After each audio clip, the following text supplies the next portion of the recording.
Yung flow po ng mismong session will Mm. be, first, there will be a warm-up. So you have to begin the session with a short routine or song to help the child transition or prepare for the activity. So po pwede po dito yung greeting songs, ganyan. Mm. So po pwedeng yung where is, for example, si Asher, tawa po yung name ni Yes po, baby. answer. Where is Asher? Where is Asher? Here I am. Here I am. Do a little wave. Do a little clap, clap. Now sit down. Now sit down. Ayan. So, po pwede yun. Pero if the child isn't really interested in greetings, ganyan, po pwede naman na mag-watch na lang muna ng video or sing to introduce the activity or kaya po pwedeng visual schedule. Ayan. So, po pwede rin naman na halimbawa habang naghahanap siya ng toy na gusto niya, ganyan, po pwedeng um, i-ano mo na siya, i-cue mo na siya na, okay, after that, get natin yan, then let's sing the welcome song.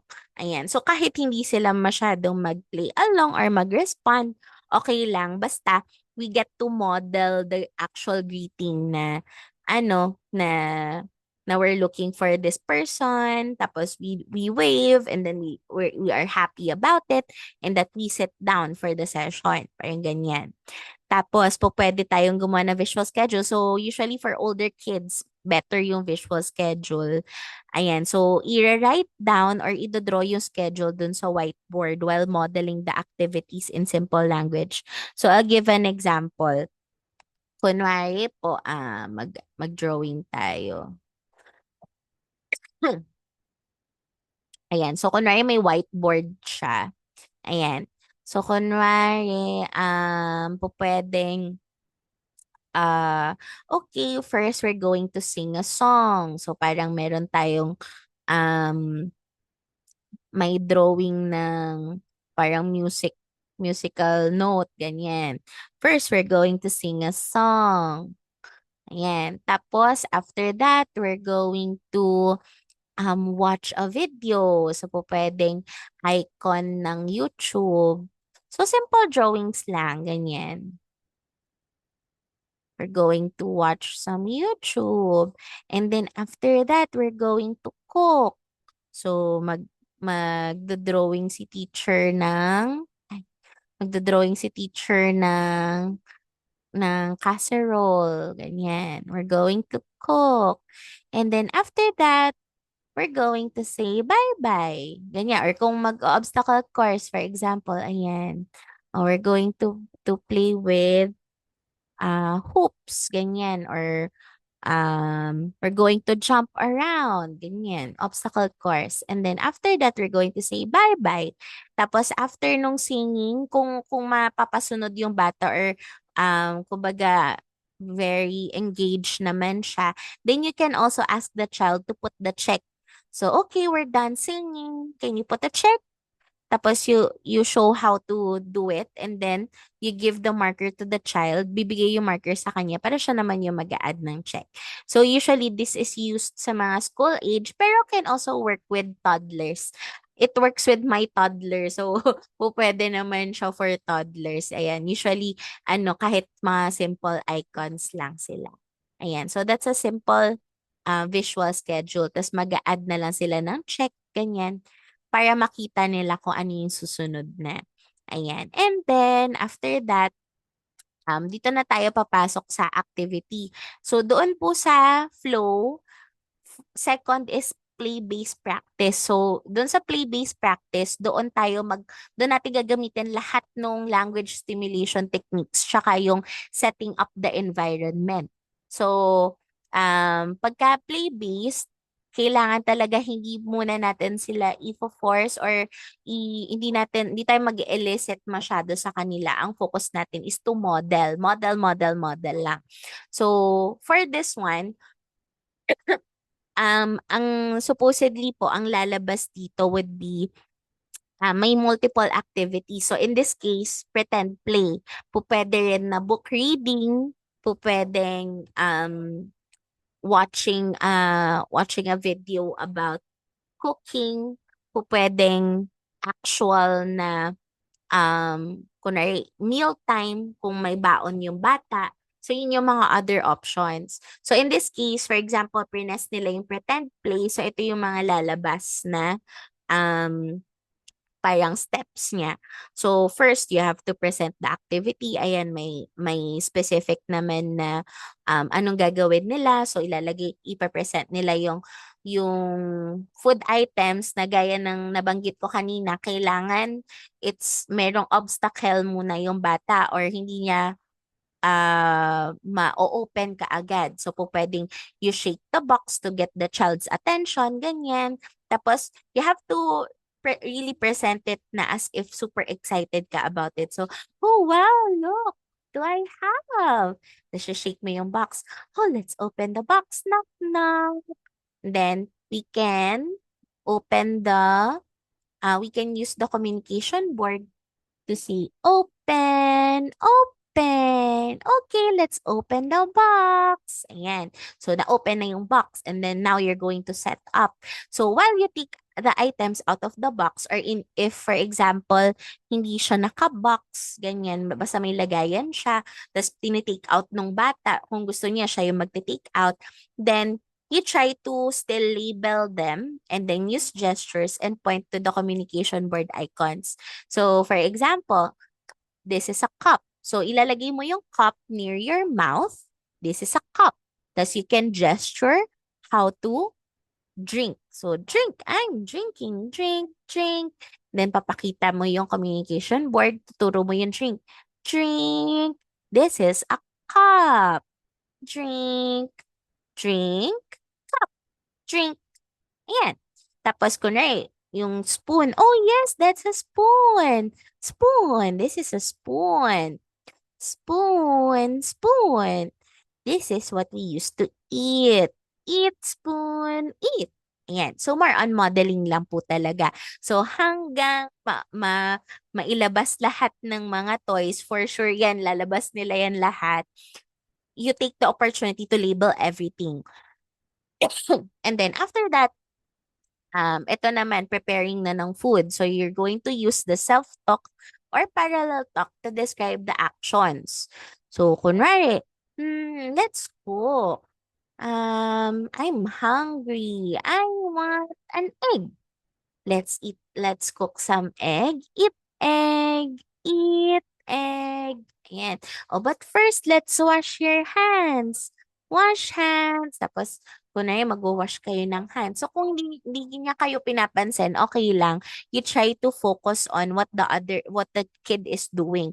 So, gaya ng ano ko kanina, kaya fino-focus ko po doon sa ano yung strategies kasi hindi natin unlike sa other areas or other departments na tayo yung magli-lead, tayo yung mag-iisip ng anong gagawin. Dito kasi kailangan talaga child-led tayo. So, kailangan yung facilitators, alam nila kung ano yung sasabihin nila. Kapag halimbawa, hindi nila ma-direct yung bata na ito gagawin mo, ganyan. Kailangan sila yung magmo-model or sila yung pa-parallel talk. Kunwari, naglalaro yung bata, kumakain siya. Ano sasabihin ng facilitator? So, kailangan gumamit siya ng modeling tsaka ng parallel talk na strategies. Kaya, oh, you're eating egg. Okay, eat egg. Let's eat egg. So, turo niya to, eat egg. Bite natin yung egg. Bite, bite. Yummy. Can I have more? More egg, please. Ayan, mga ganong kinds of modeling. Tapos for eating, ito yung mga po pwede nilang gamitin na scripts, ganyan. Eat rice, eat egg.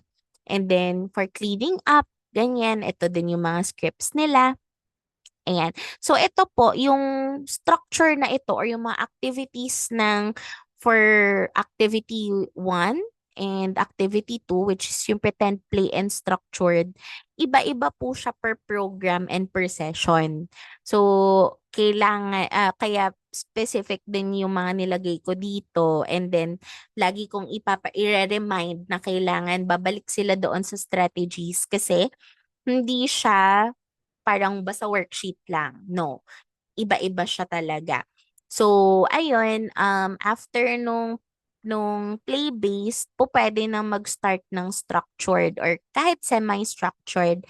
So, this is just a recommendation na pwedeng mag-picture cards matching kung kaya ng bata na mag-matching, pwede rin na mag-try si facilitator ng simple na obstacle course na maipapasok yung picture cards matching. So, kailangan maipasok din nila yon yung mga sensory strategies kasi yung sensory strategies or yung sensory system ng body natin, usually, um, very reliant ang language doon. So, halimbawa, kung ayaw ng bata na simple na picture cards matching lang, pwedeng obstacle course type siya na picture cards matching. And then, syempre, kids don't have the same hindi naman lahat same ng kind ng obstacle course.